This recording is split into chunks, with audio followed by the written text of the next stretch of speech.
Si tu attends encore une explication de sa part, si tu te réveilles encore le matin en rejouant les scènes dans ta tête, en cherchant le moment où tout a basculé, si une partie de toi attend encore qu'il te dise enfin pourquoi il t'a traité comme ça, alors écoute-moi très attentivement. Parce que ce que je vais te dire maintenant va peut-être te faire mal dans un premier temps. Mais c'est la vérité la plus libératrice que tu puisses entendre aujourd'hui. Il ne te donnera jamais l'explication que tu cherches, jamais. Et la bonne nouvelle, c'est que tu n'en as pas besoin. Jung l'avait compris. Et le jour où toi aussi tu le comprends vraiment, dans ta chair et pas seulement dans ta tête, c'est le jour où tu gagnes. J'ai vécu exactement cette attente pendant des années. Cette conviction que si je comprenais juste pourquoi, si j'arrivais à trouver la logique derrière ce qui s'était passé, je pourrais enfin passer à autre chose. Je cherchais dans les conversations passées, dans les messages, dans les expressions de son visage que je rejouais en boucle. Je cherchais le moment précis où tout avait changé, la raison qui expliquerait tout. Et cette recherche me maintenait enfermé dans sa réalité longtemps après qu'il en était sorti. Voilà ce dont je veux te parler aujourd'hui. Ce mécanisme très précis, ce besoin presque physique d'une explication, cette conviction que tu ne pourras pas aller de l'avant sans avoir compris pourquoi et pourquoi c'est exactement ce piège-là, cette quête de sens dans l'esprit d'un narcissique qui te maintient attaché bien plus longtemps que nécessaire. Jung l'avait identifié, il lui avait donné un nom. Et comprendre ce mécanisme va te donner la clé pour t'en libérer définitivement. Peut-être que tu te reconnais dans cette situation. Tu passes des heures à analyser ce qu'il t'a dit et ce qu'il t'a fait. Tu essaies de reconstituer le puzzle. Tu cherches la cohérence là où il n'y en a pas. Tu te demandes, est-ce que j'aurais pu faire quelque chose différemment? Est-ce qu'il y avait un signal que j'ai manqué? Qu'est-ce qui s'est passé dans sa tête au moment où il a changé? Pourquoi m'a-t-il choisi si c'était pour me détruire? Pourquoi m'a-t-il aimé ou prétendu m'aimer si c'était pour partir comme si je n'avais jamais compté? Ces questions semblent raisonnables. Elles semblent même nécessaires.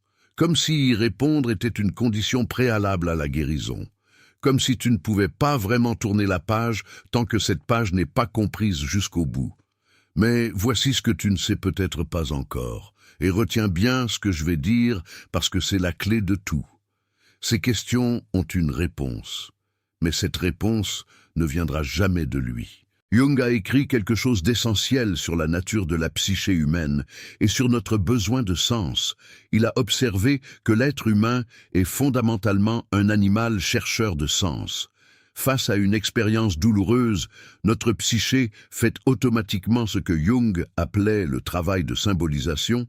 Elle cherche à donner un sens, une forme, une compréhension à ce qui s'est passé. Ce processus est sain. Il est même nécessaire.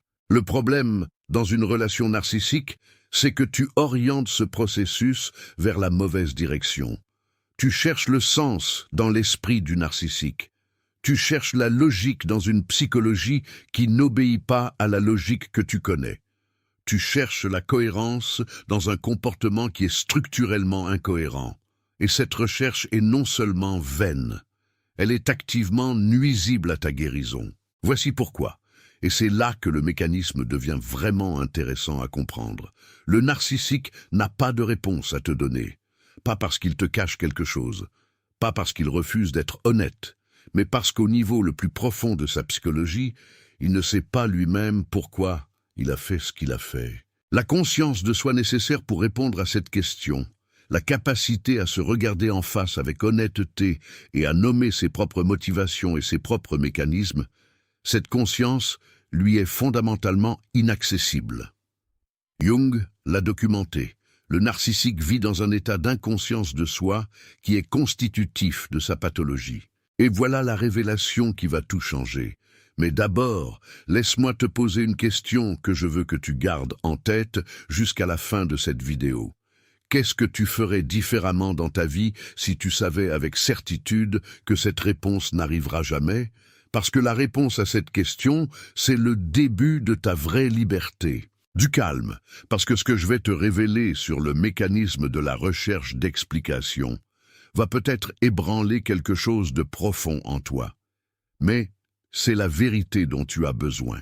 Jung a décrit ce qu'il appelait la fixation traumatique.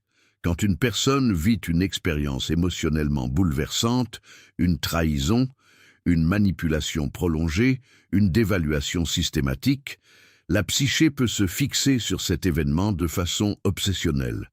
Non pas parce que la personne est faible ou incapable d'avancer, mais parce que la psyché n'a pas encore trouvé le sens dont elle a besoin pour intégrer l'expérience et la classer comme passée. Et voici le piège spécifique à la relation narcissique. La psyché cherche ce sens dans la direction la plus logique, auprès de l'auteur de la blessure. Elle se dit « Si je comprends pourquoi il a fait ça, je pourrai intégrer l'expérience. Si j'obtiens ces explications, je pourrai clore le chapitre. S'il reconnaît ce qu'il m'a fait, je pourrai enfin passer à autre chose. » Mais le narcissique, par structure psychologique, est incapable de donner cette reconnaissance. Il est incapable d'offrir cette fermeture.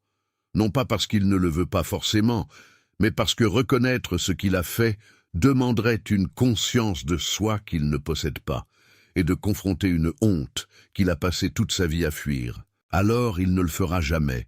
Et chaque fois que tu attends qu'il le fasse, chaque fois que tu lui poses la question une nouvelle fois en espérant une réponse différente, chaque fois que tu analyses une nouvelle conversation à la recherche de l'explication qui résoudrait tout, tu redonnes du pouvoir à quelqu'un qui est déjà sorti de ta vie. Tu lui permets d'habiter ton esprit gratuitement, sans effort de sa part, et tu retardes ton propre processus d'intégration. En 15 ans de pratique clinique avec des survivantes de violences narcissiques, j'ai observé quelque chose de constant. Les femmes qui guérissent le plus vite ne sont pas celles qui obtiennent des explications du narcissique.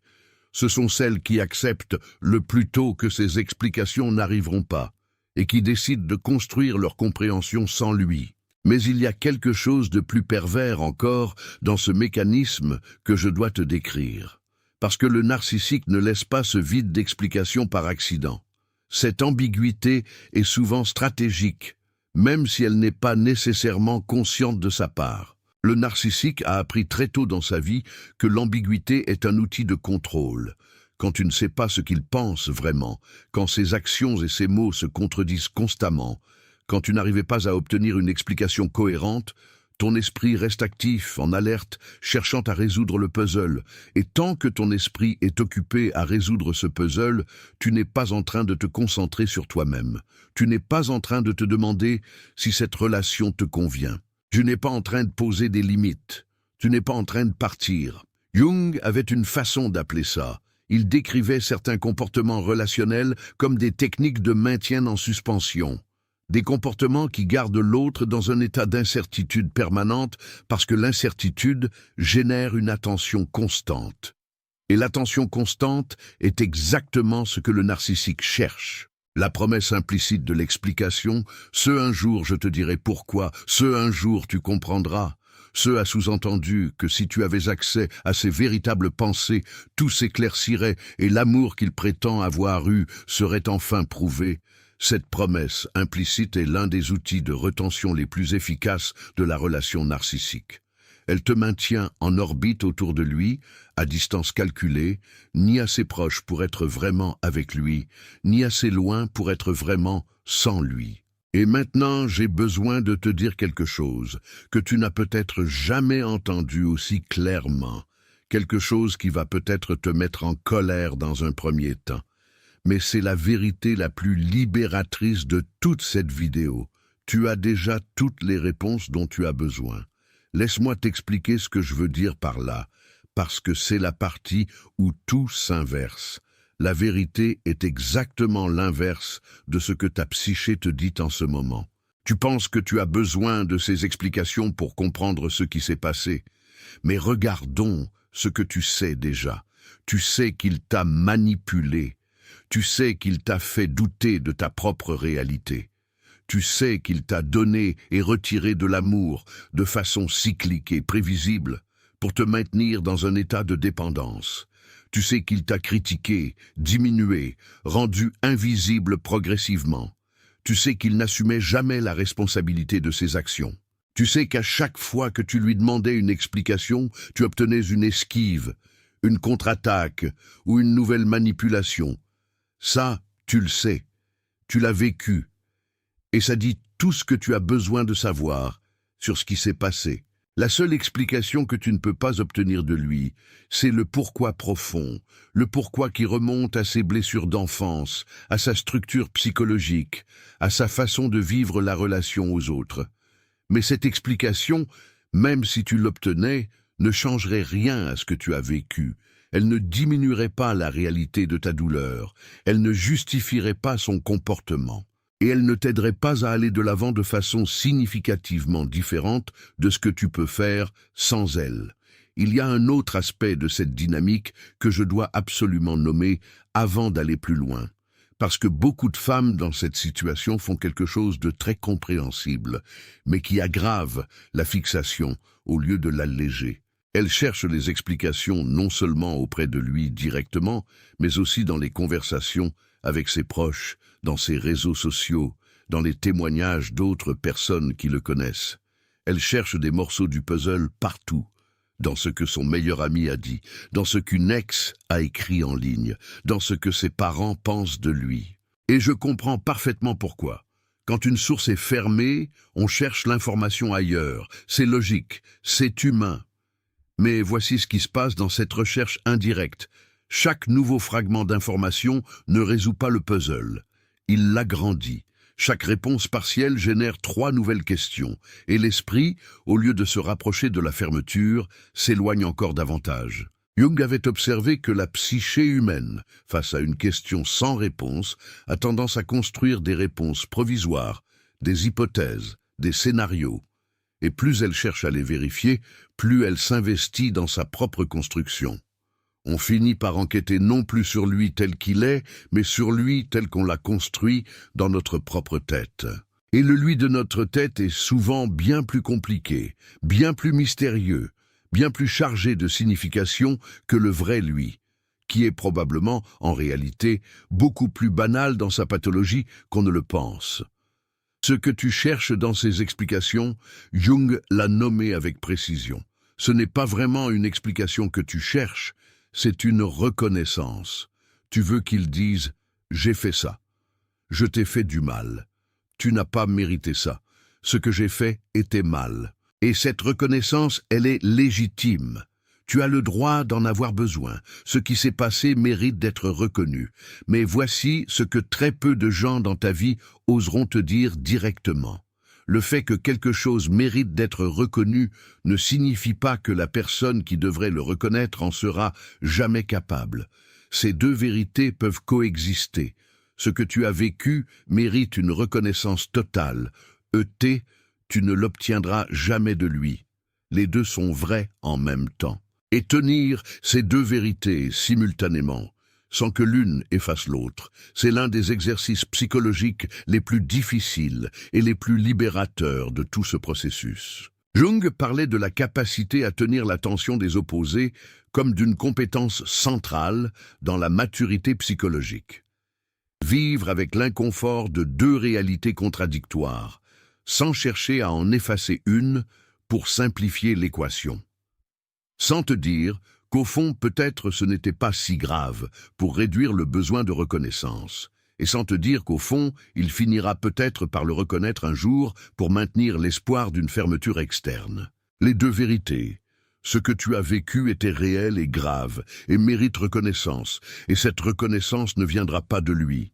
Tenir ces deux vérités ensemble, c'est la porte vers ta propre autorité, sur ta propre histoire. Ta douleur mérite d'être validée, mais attendre cette validation de lui spécifiquement, de la seule personne qui soit structurellement incapable de te la donner, c'est chercher de l'eau dans un puits asséché. Il y a une chose que j'ai apprise, à la fois dans ma propre vie et dans ma pratique clinique, avec des dizaines de femmes. La reconnaissance dont tu as besoin peut venir de toi, uniquement de toi. Et quand elle vient de toi, elle est infiniment plus puissante que tout ce que lui aurait pu te donner, parce qu'elle ne dépend de personne d'autre, parce qu'on ne peut pas te la reprendre, parce qu'elle est ancrée dans ta propre autorité sur ta propre vie. Jung a décrit ce moment comme le passage de la conscience dépendante à ce qu'il appelait la conscience autonome. Le moment où tu n'as plus besoin qu'une source extérieure valide ta réalité pour que cette réalité soit vraie. Le moment où ta propre perception, ta propre expérience, ton propre jugement suffisent. Ce passage est l'un des plus difficiles dans le processus de guérison après une relation narcissique, parce que pendant des mois ou des années, le narcissique a systématiquement sapé ta confiance en ta propre perception. Il t'a appris que tu te trompais, que tu exagérais, que tu ne voyais pas les choses correctement. Et maintenant, même après qu'il est parti, cette voix est encore là. Et elle dit, peut-être que tu as tort, peut-être que tu as mal compris, peut-être que si tu avais sa version, tu comprendrais que les choses étaient différentes de ce que tu crois. Cette voix n'est pas la tienne, c'est la sienne que tu as intériorisée. Et le travail de guérison, c'est de reconnaître cette voix pour ce qu'elle est, de lui dire « Je t'entends, mais je ne te crois plus. Ce que j'ai vécu était réel. Ce que j'ai ressenti était juste. Et je n'ai besoin de la permission de personne pour en être certaine. » Voilà maintenant ce que Jung a documenté sur ce qui se passe quand une personne lâche cette quête d'explication, quand elle décide, consciemment et définitivement, de ne plus chercher le sens dans l'esprit du narcissique. Ce n'est pas une capitulation. Ce n'est pas de la résignation, ce n'est pas abandonner la vérité, c'est exactement l'inverse. C'est reprendre la vérité pour toi-même, sur tes propres termes, sans attendre qu'il te la confirme. Jung l'a dit avec une précision absolue. Ce que tu nies te soumet, ce que tu acceptes te transforme. Et accepter que ces explications n'arriveront pas, accepter que la fermeture viendra de toi et non de lui, c'est un acte de transformation parmi les plus puissants qui soient. Parce que tant que tu attends ces explications, tu restes dans la relation psychologiquement, même si tu n'es plus en contact avec lui, même si tu ne veux plus le voir. Ton attention est encore tournée vers lui. Ta question est encore adressée à lui. Ton processus d'intégration est encore suspendu à sa réponse. Et lui, qu'il le sache ou non, continue d'occuper le centre de ton monde intérieur. Le jour où tu arrêtes de chercher ces explications, quelque chose de remarquable se produit. L'énergie que tu mettais dans cette recherche revient à toi. L'attention que tu lui accordais dans ta tête revient à ta propre vie. La question pourquoi il a fait ça cesse d'être centrale, et une question différente commence à émerger, une question qui est infiniment plus utile. Qui suis-je maintenant ? Qu'est-ce que je veux construire à partir d'ici ? Et c'est ce déplacement de questions, ce basculement de lui vers toi, qui marque le début de ta vraie guérison.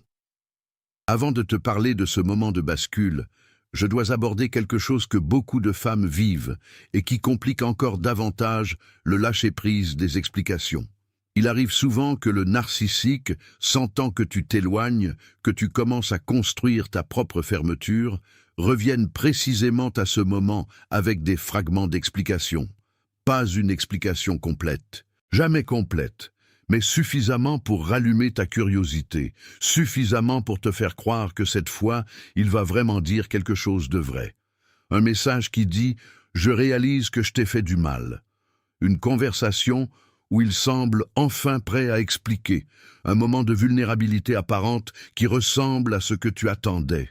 Et dans ces moments-là, tout ce travail que tu avais fait sur le lâcher-prise semble vaciller, parce que le fragment qu'il te donne ressemble tellement à ce que tu cherchais. Et tu te dis, peut-être que cette fois c'est différent, peut-être que cette fois il va vraiment répondre. Ce n'est pas de la faiblesse de ta part si tu ressens ça, c'est humain. C'est la réponse naturelle à quelque chose qui ressemble à ce dont tu avais besoin. Mais je dois te dire très clairement ce que ces retours représentent presque toujours dans la dynamique narcissique. Ce n'est pas un éveil de conscience de sa part. C'est ce que les psychologues appellent le hoovering, la stratégie par laquelle le narcissique aspire à nouveau une personne dans son orbite au moment précis où cette personne commence à s'en libérer. Et le fragment d'explication qu'il offre n'est pas une fermeture, c'est une nouvelle accroche, un nouvel hameçon. La prochaine fois que ça arrive, souviens-toi de ça. Et pose-toi cette question. Est-ce qu'après cette conversation, j'ai eu vraiment plus de clarté? Ou est-ce que j'ai juste plus de questions qu'avant? 3 patientes m'ont décrit exactement le même moment de bascule. Un moment qui pour chacune s'est produit différemment, mais qui avait la même essence.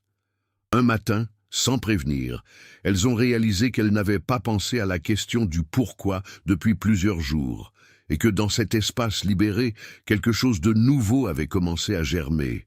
Un désir, un projet, une curiosité pour leur propre vie. Et elles m'ont toutes dit la même chose. C'est à ce moment que j'ai su que j'étais en train de gagner. Ce moment arrive. Il arrive pour toutes celles qui choisissent de ne plus attendre sa réponse. Maintenant, comment est-ce qu'on fait concrètement ce passage? Comment est-ce qu'on passe de la recherche d'explications à l'acceptation qui libère? Jung proposait ce qu'il appelait le travail de l'acceptation consciente. Ce n'est pas de la résignation passive. Ce n'est pas de dire « c'est comme ça, rien à faire ». C'est un acte actif, volontaire, répété, de ramener son attention vers sa propre vie plutôt que vers l'esprit de l'autre. Voici comment ça se pratique concrètement.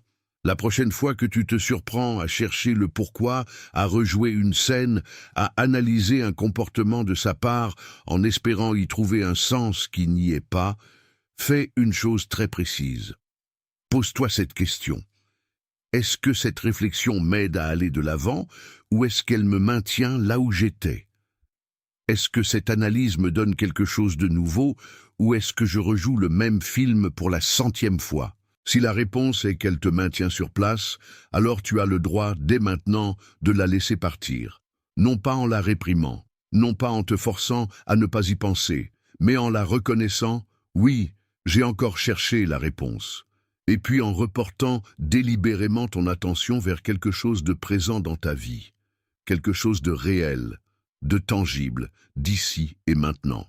C'est une pratique. Elle demande de la répétition. Les premières fois, l'esprit revient vite à la question. Mais progressivement, les intervalles s'allongent. Et un jour, tu réalises que ça fait 1 semaine que tu ne lui as pas demandé de réponse dans ta tête. Et puis 1 mois. Et puis tu réalises que la question a perdu son urgence, qu'elle est devenue quelque chose de lointain, une partie de ton histoire, pas le centre de ta vie. La deuxième chose que je te propose de faire, c'est d'écrire ta propre explication, pas la sienne, la tienne. Ce qui s'est passé, vu depuis ton expérience, depuis ce que tu as observé, depuis ce que tu as ressenti, depuis ce que tu comprends maintenant grâce au travail que tu as fait sur toi-même, pas pour lui prouver quoi que ce soit, pas pour te convaincre que tu as raison, mais pour te donner la fermeture que lui ne te donnera jamais. Pour écrire la fin de cette histoire dans tes propres mots, avec ta propre voix, sur tes propres termes. Jung appelait ça l'acte narratif de guérison. La capacité à raconter son histoire de façon cohérente et intégrée est l'un des signes les plus fiables de la guérison psychologique. Et tu peux construire cette narration toi-même. Elle n'a pas besoin de sa validation pour être vraie. La troisième et dernière chose, la plus importante, c'est de te donner la reconnaissance que tu attendais de lui. Dis-toi, à toi-même, les mots que tu attendais qu'il te dise. Ce qui s'est passé était réel. Tu n'as pas exagéré, tu n'as pas mal compris. Tu as vécu quelque chose de difficile, avec une dignité remarquable. Et tu mérites de passer à autre chose, non pas parce qu'il te le permet, mais parce que tu l'as décidé. Tu viens de traverser quelque chose d'essentiel dans cette vidéo. Tu viens de comprendre pourquoi la recherche d'explications te maintenait attaché. Tu viens de comprendre que la fermeture ne vient pas de lui, mais de toi. Et tu viens de recevoir des outils concrets pour faire ce passage décisif. Si cette vidéo t'a aidé à voir ce mécanisme pour ce qu'il est, si elle t'a donné un peu plus de clarté et de liberté intérieure, le super thanks en bas est ta façon de dire que ces vérités méritent de continuer à circuler. Trop de femmes restent des années en attente d'une explication qui ne viendra jamais. Ces mots peuvent raccourcir cette attente. Aide-moi à les faire parvenir à celles qui en ont le plus besoin ce soir. Et maintenant, une question pour finir. Une question que je veux que tu gardes avec toi aujourd'hui, demain, et les jours qui suivent. Pas une question sur lui. Une question sur toi. Si tu savais avec une certitude absolue que ces explications n'arriveront jamais, qu'est-ce que tu déciderais de faire de ta vie à partir de demain matin? Qu'est-ce qui changerait dans tes priorités? Où mettrais-tu l'énergie que tu mettais dans cette attente? Qu'est-ce que tu commencerais à construire, à désirer, à explorer, si tu savais que le chapitre est fermé, non pas parce qu'il a reconnu ce qu'il a fait, mais parce que tu as décidé qu'il l'était? Garde cette question avec toi, laisse-la résonner. Et si une réponse commence à émerger, si une image ou un désir commence à se former dans cet espace libéré, sache que c'est toi qui reprends la direction de ta propre vie. Jung avait raison. Ce que tu nies te soumet, ce que tu acceptes te transforme. Et toi, tu es en train de choisir la transformation.